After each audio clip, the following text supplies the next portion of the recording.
প্রবাসীদের জন্য বড় একটি সুখবর হচ্ছে রিয়াদ কনসুলেট টিম প্রায় 9টি অঞ্চলের মধ্যে আসছে খুব শীঘ্রই। যারা পাসপোর্ট রিনিউ করতে চান, পাসপোর্টের ফিঙ্গার দিতে চান, ওই সমস্ত জায়গায় গিয়ে কিন্তু আপনারা করতে পারবেন। এখন কিন্তু আর মিস হবে না, কনফার্ম আসবে। প্রায় 9টি অঞ্চলের মধ্যে আসবে তারা খুব শীঘ্রই। প্রথম নম্বরে আছে আপনার সাকাকাতে আসবে আপনার 17 থেকে 19 জুলাই পর্যন্ত 3 দিন, শুক্র, শনি ও রবিবার পর্যন্ত। তারপরে আছে আপনার 2 নম্বরে আপনার ওয়াদি আল দাওয়াসের 24 থেকে 25 জুলাই পর্যন্ত 2 দিন। তারপরে আছে আপনার আরারেও 24 থেকে 25 জুলাই 2 দিন, মানে রিয়াদ কনসুলেট টিম একই দিনের মধ্যে আপনার 2 জায়গাতে কনসুলেট টিম তারা পাঠাবে।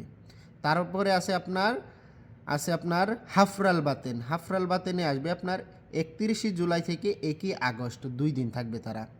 তারপরে আছে আপনার বুরাইদাতে থাকবে তারা আপনার 7 থেকে 9 আগস্ট পর্যন্ত, শুক্র, শনি ও রবিবার পর্যন্ত। তারপরে আছে আপনার আলহাসাতে থাকবে তারা আপনার 14 থেকে 16 আগস্ট পর্যন্ত। এখানেও আপনার 3 দিন তারা থাকবে, শুক্র, শনি ও রবিবার পর্যন্ত। তারপরে আছে আপনার জুবাইলে থাকবে তারা আপনার 21 থেকে 23 আগস্ট পর্যন্ত। এখানেও আপনার 3 দিন, শুক্র, শনি ও রবিবার পর্যন্ত। তারপরে আপনার দাম্মাম কিন্তু অনেক বড় শহর, ওই জায়গাতে অনেক প্রবাসী থাকে, বা ওই জায়গাতে আপনার অনেক প্রবাসী বাংলাদেশি থাকে, এই জন্য এই জায়গাতে আপনার 9 দিন তারা থাকবে। অনেক দিন কিন্তু প্রবাসীরা আশা করি সবাই পাসপোর্ট রিনিউ করতে পারবেন, আরও অন্যান্য যে সমস্যাগুলো, ওই সমস্যাগুলো তাদের মাধ্যমে সমাধান করতে পারবেন। দাম্মামে আসবে আপনার 28 আগস্ট থেকে আপনার 5 সেপ্টেম্বর পর্যন্ত আপনার দাম্মামে থাকবে আপনার। তো ওইখানে প্রায় 9 দিনের মতো। তারপরে আছে আপনার হাইলে থাকবে আপনার 11 থেকে 13 সেপ্টেম্বর পর্যন্ত 2 দিন। আশা করি সকল প্রবাসীরাই অনেক উপকৃত হবে যারা রিয়াদ অঞ্চলের পার্শ্ববর্তী এরিয়াতে আছে। দেখেন, আমি থাকি আপনার আল কাসিম এরিয়াতে। আমি আপনার মে মাসের 1 তারিখে পাসপোর্টের জন্য আবেদন জানিয়েছিলাম। আমার ফিঙ্গারের ডেট আসছে প্রায় অক্টোবরের 1 তারিখে, প্রায় 5 মাস অপেক্ষা করা লাগতেছে।